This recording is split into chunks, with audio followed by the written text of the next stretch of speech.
Weather. Go, go, go!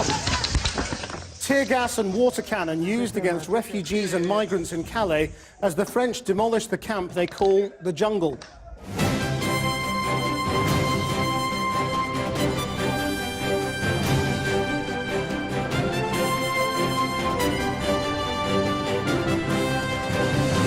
At the other end of Europe, desperate people break through the border between Greece and Macedonia, and police use tear gas there too.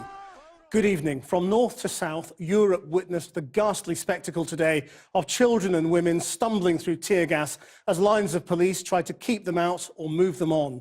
In Calais, clashes are still going on tonight.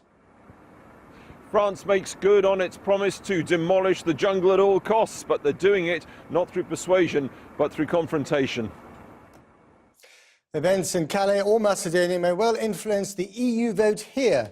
Senior Tories who want out complain that the government has now denied them access to crucial documents in their own departments. More blue on blue over in or out.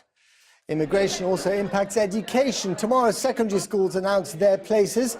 They're already overcrowded, but by 2024 we may need another 500,000 places to accommodate rising demand.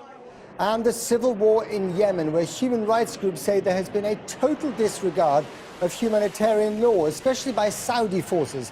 So why are British military staff being sent on secondment to train them, even now?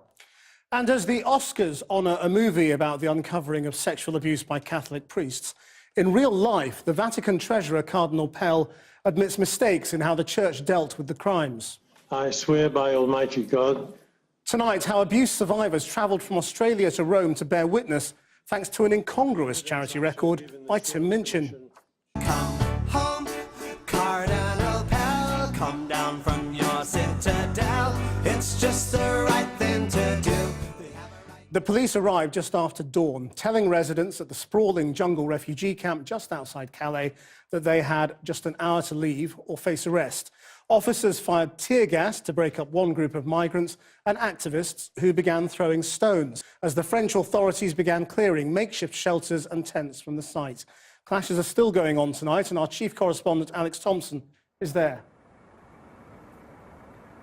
Yes, the air's still here, thick with tear gas. We're actually pushed back some several hundred yards from the entrance to the main entrance to the so-called jungle camp. Now, let's be clear about one thing. There has been violence all through the day, and it's come from both sides, both from people throwing stones, rocks and other objects at the riot cops and from the riot cops themselves, largely in response to that. On several occasions, people in the camp have simply been setting fire to the place.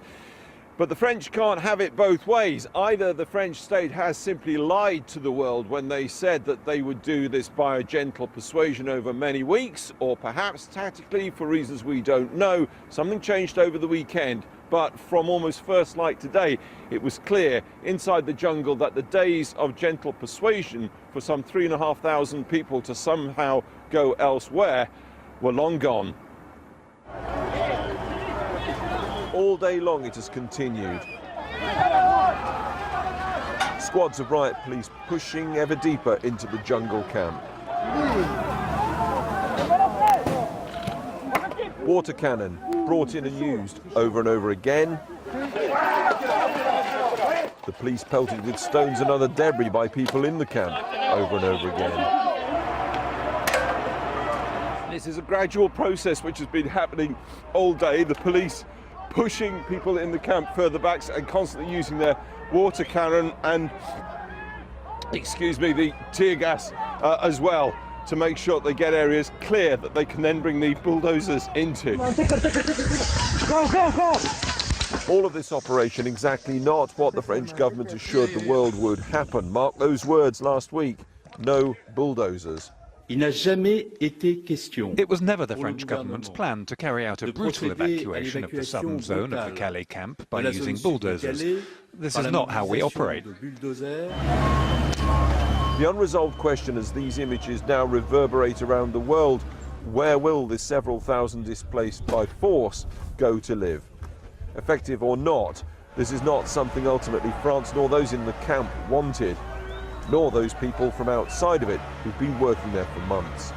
I mean, these scenes do everybody a disservice. It's awful, it's tragic, because people are angry, the police are angry, and this is only going to continue. Today, the rest of the week, for 2 weeks until the camp is cleared. The jungle had stirred awake, surrounded by police vehicles and the sudden muddy march of the boots of riot police. They're not allowing any of the volunteers to come inside the circle, so I guess they're going to deal with the people who live in it by themselves without being bothered.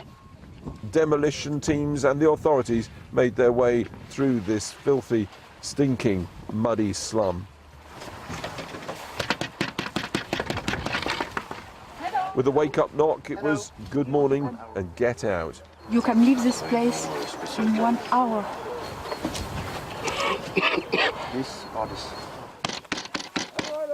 This is the prefecture official, Serge, handing out the notices. The same Serge who told me 2 days ago, Pas de bulldozer. Pas de bulldozer. No bulldozers. Sur le camp, il y avait au total vraiment 3 maisons. In the camp, 3 huts in 4 were already totally abandoned, with a lot of garbage inside. All the migrants, only 20 people, really not many, had all the time necessary to gather their belongings. The rest was good enough to throw away. But the 8 people who lived here didn't want their shack thrown away. Please, they scrawled on its wall, don't destroy our home. Others wrote lieu de vie. That means place of life, and it's the term supposed to protect certain buildings here from demolition, the church, the mosque and so forth. But now these refugees and migrants have no place in many cases. Not Britain, where they're desperate to get to, nor going home, Syria, Afghanistan, Eritrea, Iran, Pakistan and so on. Some may end up in a new container camp next door, it's true, but most, vague talk of relocation centres, others will have nothing. Bizarrely, a few hundred yards away, there's still